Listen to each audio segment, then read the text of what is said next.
अनुसूचियों को भी याद कर लेते हैं। तो संविधान में हम लोग बातचीत किए थे, टोटल कितने अनुसूची है? 12 अनुसूची है यहाँ। ठीक है, तो अनुसूची नंबर 1 है ना, पहला अनुसूची इसमें क्या हुआ है? संघ में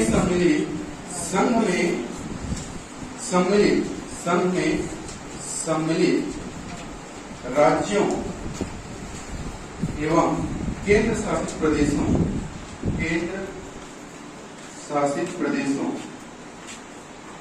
की सूची। क्लियर है? तो अनुसूची 1 में लिखा हुआ है संघ में सम्मिलित राज्यों एवं केंद्र शासित प्रदेशों की सूची।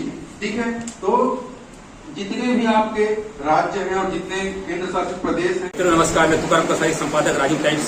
हम यहाँ पर पहुंचे धर्मदेव राजीव, यहाँ पर जो है छत्रपति IAS अकादमी है यहाँ पर काफी दूर से बच्चे यहाँ पर जो स्टूडेंट पढ़े जाते हैं यहाँ पर। और यहाँ पर देखा जा रहा है कि यहाँ पे एक स्टूडेंट से उनसे बात करते हैं, किस तरह से युवाओं के साथ खिलवाड़ किया जा रहा है, तो उनका विचार जानने का प्रयास करते हैं। ये बताएंगे कि क्या जी, अभी जिस प्रकार से अभी माहौल बन रहा है, PSC के ऊपर जो आरोप प्रत्यारोप लग रहे हैं, है ना, OP चौधरी जी भी एक फेसबुक में पोस्ट किए हैं कि गुमनाम जो स्टूडेंट है वो मतलब पूरा अपना बताया है कि एक दोस्त मतलब कैसे टाइप का उसका एक दोस्त था जो गांजा वांजा पीता था, लेकिन 1 साल बाद उनके दोस्त का सिलेक्शन हो गया, है ना। तो PSC में कहीं ना कहीं ये आरोप पहले से लगते आ रहा है।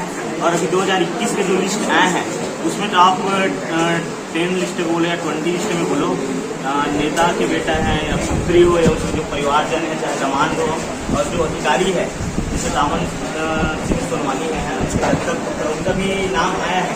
तो हो सकता है वो मेहनत किए होंगे, लेकिन कहीं ना कहीं आरोप तो लग रहे हैं कि अधिकारी और नेताओं के बेटा जो इसमें पॉसिबली में सिलेक्शन हुए हैं।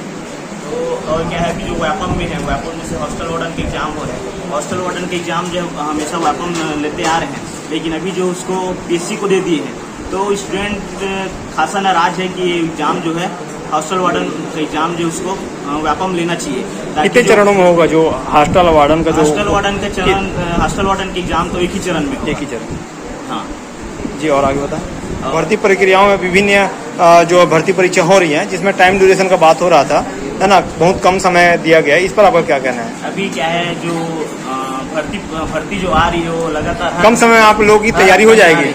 अब वही है, जो पहले से तैयारी करेगा वही सिलेक्शन ले पाएगा, और अभी जो स्टार्ट करेंगे तैयारी करना, उनको क्या है टाइम नहीं मिल पाएगा। क्या है, हर वीक कोई ना कोई एग्जाम आ ही रहा है, तो क्या है उनको बहुत दिक्कत हो सकती है। जो लगातार 1 साल 2 साल से जो तैयारी करते आ रहे हैं वही पोस्ट ले सकते हैं। आप किस चीज़ की तैयारी कर रहे हैं? मैं PSC व्यापम 1 साल हो गया मैं तैयारी करती हूँ। जी सर, बताएं कि जिस प्रकार से अभी PSC के जो रिजल्ट आया है, जिसमें एक प्रकार से कहा जाए तो घोटाला जिस प्रकार से सामने आ रहा है, इस पर आपका क्या कहना है?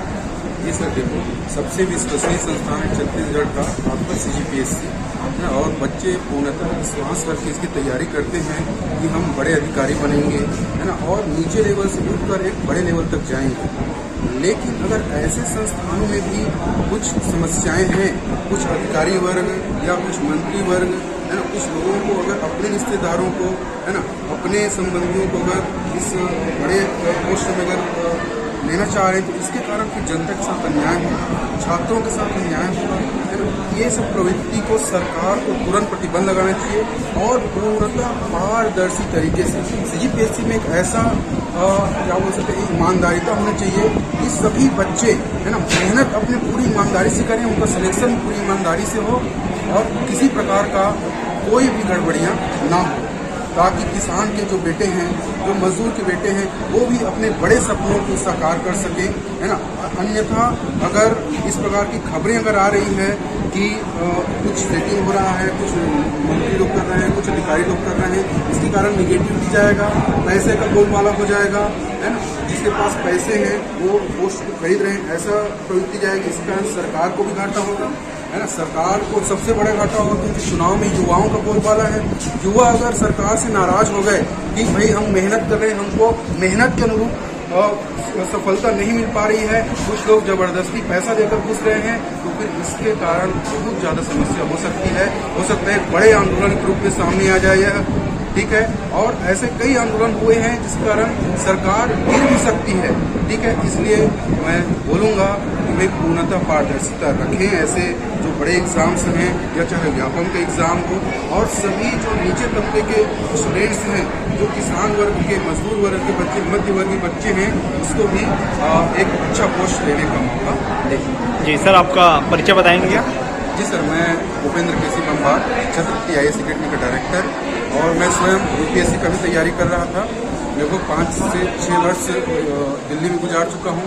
उसके बाद बच्चों को तैयारी करवाने के लिए मैं यहाँ पे कोचिंग संस्थान चला रहा हूँ। मैं स्वयं बहुत सारे एग्जाम्स दे भी चुका हूँ। CGPSC मेंस वगैरह था, असिस्टेंट कमांडर का था, पटवारी में भी सिलेक्शन था, लेकिन अभी मुख्य रूप से मैं बच्चों को गाइडेंस करूंगा, इस उद्देश्य से अभी बच्चों को पढ़ा ही रहा हूँ। कोई भी जॉब में ज्वाइन नहीं किया हूँ, और पढ़ाने में ही मुझे अच्छा लगता है। लेकिन जो पढ़ा रहा हूँ उसके अनुरूप अगर रिजल्ट आ जाए, रिजल्ट दिए भी हैं, बहुत सारे बच्चों ने सिलेक्शन लिया है, लेकिन ये खबर सुनकर थोड़ा आहत होता है कि भाई कुछ सेटिंगबाजी हो रही है, कुछ पैसे लेकर लोग सिलेक्शन ले रहे हैं। इन प्रवृत्तियों पर रोक लगा जाए, बस इतना ही कहूँगा सर, पारदर्शिता रहे।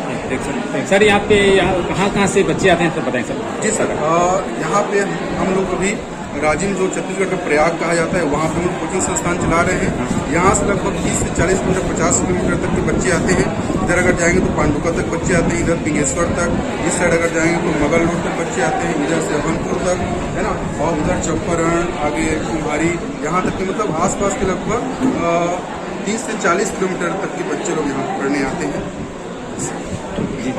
ठीक है सर।